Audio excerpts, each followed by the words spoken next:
بصریہ وہ خادمہ نے بتایا کہ گھر میں کوئی مہمان آئے ہیں تو کہا ان کے کھانے کا انتظام کرو. کہا باورچی خانے میں تو صرف ایک روٹی پڑی ہے اور مہمان 4-5 ہیں. کہا اس روٹی کو اللہ کی راہ میں باہر خیرات کر دو.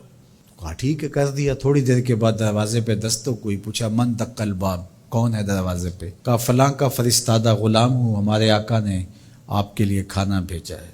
خادمہ نے کھانا وصول کیا، حضرت رابعہ کو بتایا. کہا لاؤ ذرا. دیکھا، کپڑا اٹھایا تو وہ 5 روٹیاں تھیں. کہا اس کے آقا نے کسی اور گھر بھیجا ہوگا، غلطی سے ہمارے گھر آ گیا ہے، یہ کھانا واپس کر دو. کھانا واپس کر دیا. پھر تھوڑی دیر کے بعد دروازے پہ دستک ہوئی. پھر پوچھا دروازے پہ کون ہے؟ کہا میں فلاں کا غلام ہوں، میرے آقا نے آپ کے لیے کھانا بھیجا ہے. خادمہ نے وصول کیا. حضرت رابعہ نے کہا ذرا لائیے. دیکھا تو 7 روٹیاں تھیں. کہا اس کے آقا نے کسی اور گھر بھیجا ہوگا، یہ غلطی سے ہمارے گھر آ گیا، اس کو بلاؤ اور واپس دے دو. تھوڑی دیر کے بعد پھر دروازے پہ دستک ہوئی. پوچھا من دق الباب، کون ہے، کون دروازے کو کھٹکھٹا رہا ہے؟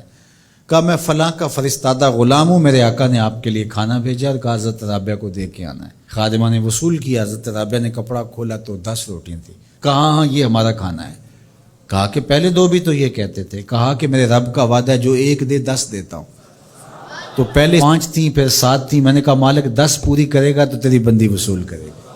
من جاء بالحسنۃ فلہ عشر امثالھا، جو 1 نیکی کرے اللہ 10 کا ثواب. اور 10 سے بھی وہ کہتے ہیں جتنا گڑ پاؤ اتنا میٹھا، تو 700 گنا تک، اور اللہ چاہے تو اس کو بھی بڑھا دیتا ہے، اس کے لیے کوئی مشکل نہیں ہے. حضرت عبداللہ ابن عباس حضور علیہ السلام سے روایت کرتے ہیں، اور حضور علیہ السلام اس حدیث کو رب سے روایت کرتے ہیں. حدیث قدسی ہے، ان اللہ کتب الحسنات والسیئات، بے شک اللہ تعالیٰ نے نیکیاں بھی لکھی ہوئی ہیں اور اللہ تعالیٰ نے گناہ بھی لکھے ہوئے ہیں.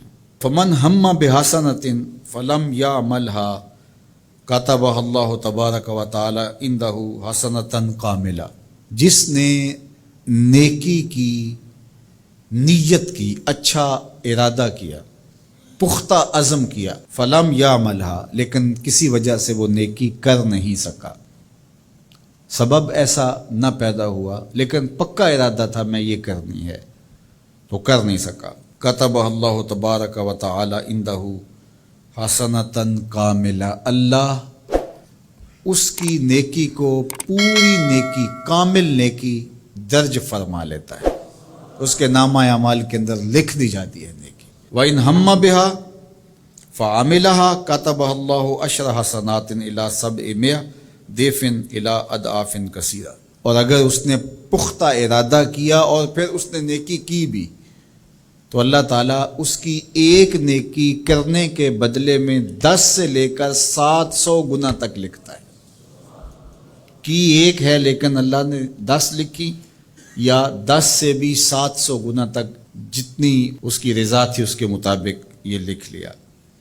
وَإِنْ هَمَّ بِسَيِّئَةٍ، اور اگر اس نے نیکی کی بجائے بدی کا ارادہ کیا اور پختہ ارادہ کیا، فلم یعملھا، لیکن اس نے بدی کی نہیں، برائی کی نہیں، کتب اللہ عندہ حسنۃ کاملہ، اللہ اس کو بھی نیکی لکھتا ہے کہ اس نے بدی کا ارادہ کیا تھا لیکن بدی کی نہیں، لہذا نہیں بدی کی تو ہم اس کو نیکی لکھتے ہیں، اس کو بھی نیکی لکھ لیا گیا. وَإِنْ ہَمَّ بِهَا، اگر اس نے پختہ ارادہ کیا برائی کا، فَعَمِلَهَا، اور عمل بھی کیا، کتبہ اللہ سیئۃ واحدہ، اللہ ایک ہی لکھتا ہے. اگر نیکی کا ارادہ کیا، نیکی نہیں کی تو 1 نیکی لکھی گئی، اور اگر وہ نیکی کر لی تو 10 سے لے کر 700 تک اللہ اس کی نیکیاں لکھتا ہے. اور اگر برائی کا ارادہ کیا لیکن کی نہیں تو اللہ اس کے بدلے میں 1 نیکی لکھتا ہے کہ اس نے گناہ چھوڑا ہے، گناہ چھوڑنے کا بھی ثواب. اور اگر اس نے گناہ کر لیا ہے ارادے کے بعد تو 1 کیا ہے، 1 ہی لکھا جائے گا.